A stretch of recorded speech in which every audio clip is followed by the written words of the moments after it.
បាទសួស្តីបងប្អូនទាំងអស់គ្នាបាទស្វាគមន៍មកកាន់ការឲ្យលេខឲ្យតម្រុយសម្រាប់ថ្ងៃទី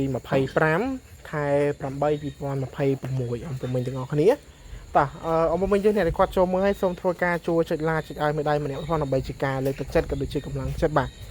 តោះសម្រាប់ថ្ងៃថ្មីអង្គពុំទាំងអស់គ្នាលេខគឺយើងបានរៀបចំជូនបងប្អូនយើងរួចរាល់ជាការស្រេចហើយលេខសម្រាប់លេខម៉ោង4មកវេននិងម៉ោង6មកវេនបាទដំបូងយើងចូលទៅមើលជាមួយនឹងការផ្ទៀងផ្ទាត់នៅក្នុងតម្រុយថ្ងៃចាស់របស់យើងបន្តិចសិនណាអង្គពុំទាំងអស់គ្នាបាទបងប្អូនអរគ្នាបាទនេះលេខដាក់មានឲ្យម្សិលមិញនៅក្នុងថ្ងៃទី24ម្សិលមិញគឺយើងឲ្យអុសទង40អុសទង20ដូច្នេះហើយលេខរបស់យើងគឺឃើញថាយើងចូលបានដល់ទៅ4ប៉ុស្តិ៍បាទប៉ុស្តិ៍ A ប៉ុស្តិ៍ B ប៉ុស្តិ៍ C និងប៉ុស្តិ៍ D បាទហើយ3លេខរបស់យើងក្នុងថ្ងៃម្សិលមិញយើងស៊ីមកក្របបាទលេខ792 538បាទស៊ីមួយលេខទាំងអស់អង្គពុំមិញបាទតែមិនអីទេដោយសារតែជាក់ស្ដែងលេខយើងលេខតម្រុយអញ្ចឹងហើយពេលខ្លះក៏ខុសពេលខ្លះក៏ត្រូវអញ្ចឹងណាអង្គពុំទាំងអស់គ្នាសង្ឃឹមថាបងប្អូនយើងនឹងមានការយកយល់អធិស្ឋានតោះបាទហើយ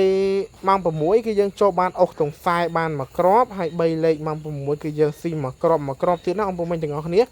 បាទស្ដាយដែរតែមិនដឹងធ្វើមិនទេអង្គពុំបាទយើងបានចូលបានទៅតគឺគ្រាន់បាយកុំឲ្យទៅអត់គឺថាបងប្អូនយើងគាត់បានយកទៅចាក់ទៅបានលៀបបានហេងណាអង្គពុំទាំងអស់គ្នាបាទហើយបន្តទៅមុខទៀតនេះមាននឹងនាំបងប្អូនយើងចូលទៅមើលការឲ្យលេខថ្ងៃថ្មីហើយអញ្ចឹងសូមបងប្អូនយើងចុច like មួយចុចឲ្យមេដៃម្នាក់មួយបាទដូចចុច subscribe ហើយ channel របស់មីនគឺសូមតែប៉ុណ្្នឹងទេដើម្បីទទួលបានរាល់ការផុសរាល់ការឲ្យតម្រុយថ្មីចេញពីអត់មានផ្ទាល់ជាប្រចាំថ្ងៃណាបងប្អូនទាំងអស់គ្នាតោះឥឡូវយើងមកខាត់ពេលយើងចូលទៅយកតម្រុយសម្រាប់ថ្ងៃទី25ខែ8 2026តម្រុយលេងនឹងម៉ោង4និងម៉ោង6:30នាទីល្ងាចបាទបើថាបងប្អូនយើងមានលុយចាក់លេងម៉ោង4ម៉ោង6ហើយបើសល់យើងលេងម៉ោង1តិចតួចក៏បានដែរបាទភាសាឥឡូវយើងមានច្រើនវេនដែរណាបាទតែខ្ទង់អស់យើងមានខ្ទង់6ក៏ដូចជាខ្ទង់9ប៉ុ A B C និង D បាទលេងម៉ោង4ម៉ោង6លេខដែលមានកំណត់ឲ្យម៉ោង4ម៉ោង6ហ្នឹងបាទហើយយើងតទៅមុខទៀតបាទសម្រាប់លេខតូចបាទដំបូងគឺយើងឲ្យអុសខ្ទង់បាទមកចុចដល់លេខតូចបងប្អូនយើងសូមចុចឲ្យមេដៃម្នាក់មួយបាទដើម្បីជាការលើកទឹកចិត្តតាមកចុចដល់លេខតូចយើងចូលទៅចុចឡាចុចឲ្យម្ដាយអ្នកខ្លួនតែលេខតូចគឺយើងមាន64 23 91និង84តោះបងប្អូនយើងស្រឡាញ់ពេញចិត្តអាចធ្វើការយកចាក់លេខបានហើយ